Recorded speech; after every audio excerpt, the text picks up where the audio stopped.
Good morning, students. I hope you all are safe and sound at your home.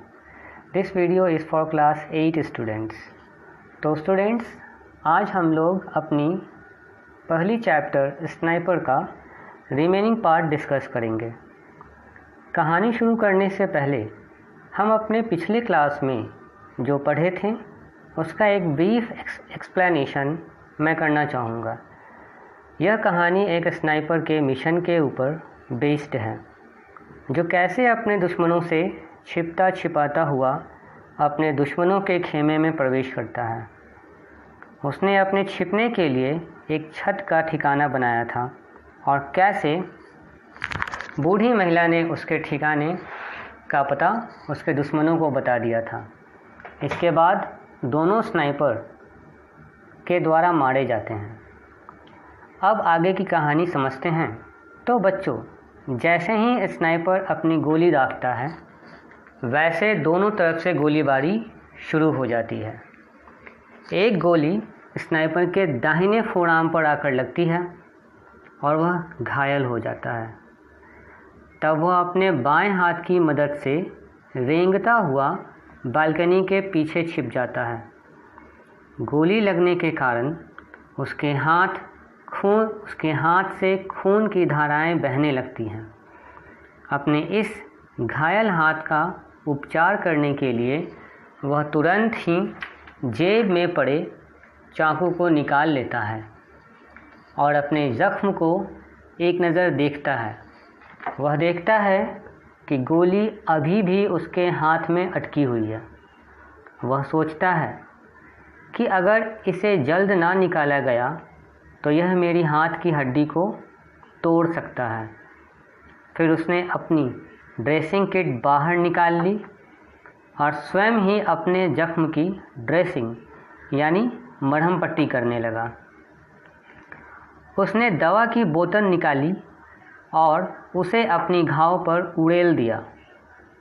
Sniper को असहनीय पीड़ा होती है, जिसके कारण वह अपने होठों को अपने दांतों से भींच लेता है और वहीं छत पर निढाल होकर लेट जाता है। जब स्नाइपर का दर्द थोड़ा कम होने लगता है, वह देखता है कि दुश्मन की बख्तरबंद गाड़ी तेज़ गति से पुल को पार कर चली जाती है। स्नाइपर वहीं छत पर बैठकर सुबह तक इंतज़ार करने की सोचता है, परंतु सुबह तक वह अपने दुश्मनों से चारों तरफ से घेर लिया जाता है। अपने दुश्मनों को मारने के लिए स्नाइपर के पास राइफ़ल तो थी, पर वह उसका उपयोग नहीं कर सकता था। वह केवल अपना रिवॉल्वर ही यूज़ कर सकता था। तब उसने एक योजना सोची। उसने अपनी कैप निकालकर अपने राइफ़ल के बैरल यानी जहाँ से गोली निकलती है, लंबी सी जो नली होती है उसे बैरल कहते हैं, बैरल पर रख दी और उसे बालकनी पर इस प्रकार से रख दिया ताकि लगे कि वह उसका सर है। और ठीक वैसा ही हुआ जैसे दुश्मनों को उसकी टोपी दिखाई पड़ती है। वे गोली दाग देते हैं और गोली टोपी को छेद कर पार निकल जाती है, यानी गोली सीधे टोपी के आर पार निकल जाती है। और स्नाइपर ऐसा प्रिटेंड करता है कि वह मर चुका है। स्नाइपर चुपचाप वहाँ से रेंगता हुआ बालकनी के कॉर्नर पर आ जाता है जहाँ से उसके दुश्मनों ने गोली चलाई थी। उसे यह जगह दिख जाती है जहाँ से उसके दुश्मन स्नाइपर ने गोली चलाई थी।